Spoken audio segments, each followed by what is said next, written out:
Hi guys, welcome to my channel, and in this video we'll be discussing all the details about Oman, including flights, visas, SIM cards and all the tips and tricks I will discuss here. If you are somebody who would like to check out my itinerary and the vlog, I'll be linking it over here and you can have a look. So the first topic is flights. So since I am from Indore, I booked my first flight from Indore to Mumbai and then Mumbai to Muscat, and even the return flight was the same. So the flights per person cost me around 38,000. It was all Indigo. Make sure that you have a buffer timeline between both your flights. हम लोग की flight थोड़ी expensive हुई थी since we booked XL seats and we booked them with the meal and everything, तो थोड़ा expensive हो गई थी, but a round trip not more than like 20,000 as a round trip. हम लोग जिस टाइम पे travel कर रहे थे उस टाइम पे rates थोड़े से high थे since it was peak season. We were traveling nearby to the New Year's time, so that is why हम लोग को थोड़ा सा expensive पड़ा था. Like even the stays and everything were a little more expensive than usual. Then we had this one internal flight booked, which was from Muscat to Salalah. That cost us somewhere around 14,000 per person. You can also book it by a bus if you have the time and if you want to save on some bucks. Now the modes of transport in Oman are self-drive, which is the best way to go around, but since we were like 7 people and it was a family and everybody like was more comfort loving, we decided on chauffeur travels transports and in most places, and like booked O taxi for most of our places.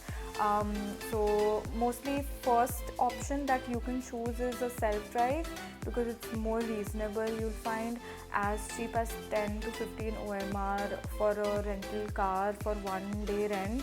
Fuel is not as expensive, so you can definitely consider that. Tango is this one app which provides you O taxi even for more cheaper. Like you can apply coupon codes and stuff and it will give you like better rates. If you want groceries and if you want to order in food, then Talabat is the app you could use. For visa we applied online through a website at Akbar Travels, and you could find good deal on their website. The visa comes in like 2 forms. There's one visa which is for 10 days, there's a visa for 30 days. So 30-day visa is obviously more expensive, like 4,500, 4,600, and if you're going for the 10 days visa, it's cheaper, like 3,000 or something. So you could easily get your visa done by an online agent. For the SIM card, I personally always use Airtel's roaming pack because that works for me. I don't really like to change my contact number since I get a lot of OTPs due to my own business. So I cannot really change my number. So that's what I prefer, but there are better local SIM cards as well. There are two good options of SIM that you can take is Ooredoo and Omantel. You will get good prices with these. For currency exchange, we usually went to Lulu Exchange, and otherwise there were a lot of other brands as well where you could go and exchange. Just check for the rates and just try and bargain. Wherever you get the best rates, you can get it easily done, but make sure that you're not getting it done on the airport because that's where you get the worst kind of rates. The stays that we chose in every city were in the city center.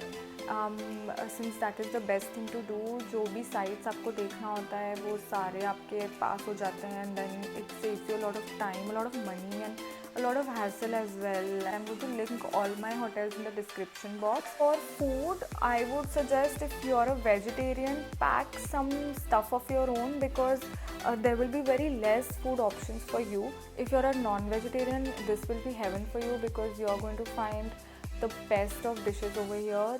Food was really, really delicious. You'll find chicken, you'll find mutton, you'll find all kinds of meats here. For clothing, I would suggest that you wear modest clothing in Oman. Dress a little more modestly than you would on any other vacation you will go to. It's always best to keep a cover up if you're wearing a swimsuit at locations which are like the Manyata Island or any kind of Wadi Shab or stuff like that.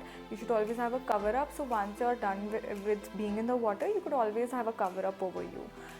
Plus if you're visiting in the months which are like the colder months, since I was visiting in December to January, So this is their coldest time period going on. So by the evening you'll feel a little bit of breeze going on. So it's better to have a little light shawl with you or something like that. You don't really have to keep like jackets, like full-on jackets with you. Because we didn't experience that kind of cold weather during their winters. If you are liking this video so far, don't forget to like, subscribe, share. We traveled Oman for almost 10 days and the approximate cost of per person came up to 1,20,000. Depends on the kind of trip that you are planning.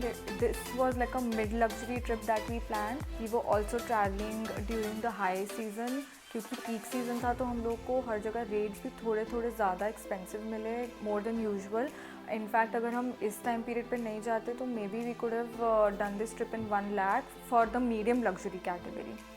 So I guess 120-140 में you could easily do a good luxury trip as well, and then there's no limit. If you want to go more luxurious, you have no limit to it. So also you can get this trip done in as cheap as 50 to 60,000 if you are a solo traveler on a budget. You will definitely find hostels with as cheap as 800 rupees per night. Oman is such a place where you could have different kinds of budget trips according to you. I hope you found this video informative and useful. If you did, do not forget to like, subscribe and share, and leave any comments down below and I'll definitely try and answer you back. Thank you so much for watching. See you next time.